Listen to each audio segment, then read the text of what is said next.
what do you like about what you've seen from Kingsley since he came back from his absence? Yeah, I mean, I definitely feel like playing with a little bit more energy and juice and physicality.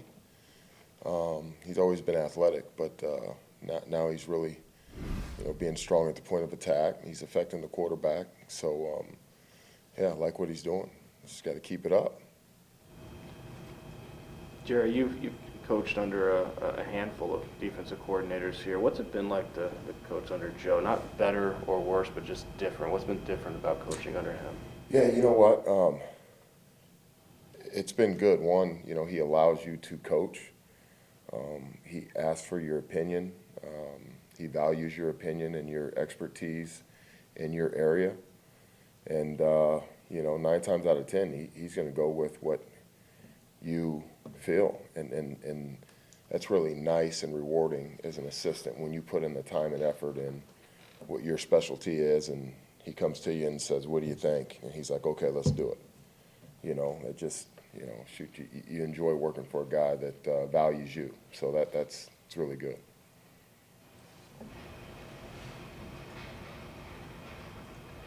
What have you thought of Kenny's season? I know the pass rush has been there, but like on the plate of play, what have you thought? On Kenny? Yeah. Yeah, he's in his zone. Like he's dialed in. His preparation is dialed in.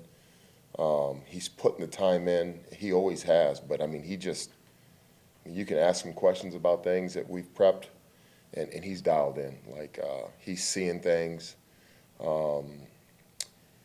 From certain type of blocks that he's getting that don't look like run blocks, that are play pass blocks. I mean, he's seeing things and he's transitioning, and he's just playing at a really high level right now. But, it's a testament to the time that he's put into it. He's always been the first guy in, last guy out, before practice. So he's always putting the work in. But, I mean, I just feel like he's playing at a really high level right now. And hopefully, he continues and the rest of the room continues to do the things that they're doing. So, is there an art to figuring out whether you're going to get doubled, just based on whether the strength or anything? I mean, are there times where he knows he's one-on-one and he's going to use a certain technique to pull the center back or something? oh yeah, I mean, again, when guys prepare and study. And put the time in, formations, backfield sets, things like that tell you exactly what you could get. And then there's a couple other things that they'll look at. It's kind of like a multiple, choice test. Okay, A, B, all right, this is what it's going to be.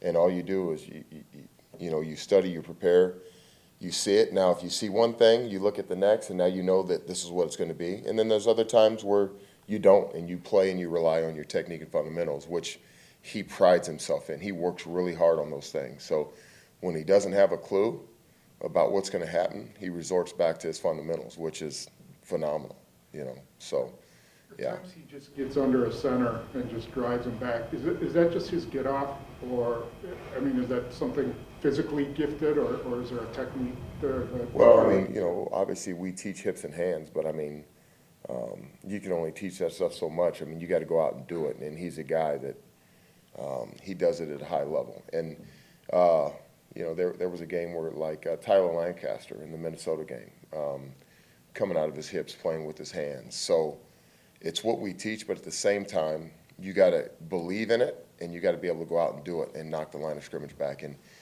he showed up a bunch this year doing that, and we just got to continue that. And even on the double teams, he's been pretty solid on the doubles too. So.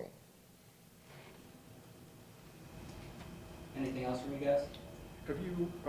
What have you seen from Slayton, just in terms of improvement the last couple of weeks? Yeah, really, be honest with you, I've been pleased. He's making, gains every week. It really helps that you have guys like Kenny, Dean, Tyler in that room that lead by example, and then, they hold him to the standard. So he's learned how to practice the way that we practice at this level. He's learned to play every down at this level the way the standard of the room is playing. So it's been good for him to be around those guys, and he's learning how to be a pro each day. And he's not where we need him to be yet, but I mean, he's made tremendous strides and been pleased with where he's at today, and you know, just hope that he continues to grind to get to where we want him to be at the end of this, because he can be a pretty good darn player if he continues to put the time in too. That was the question about him, right, was whether you could get him to play hard every single snap when he's coming out of college?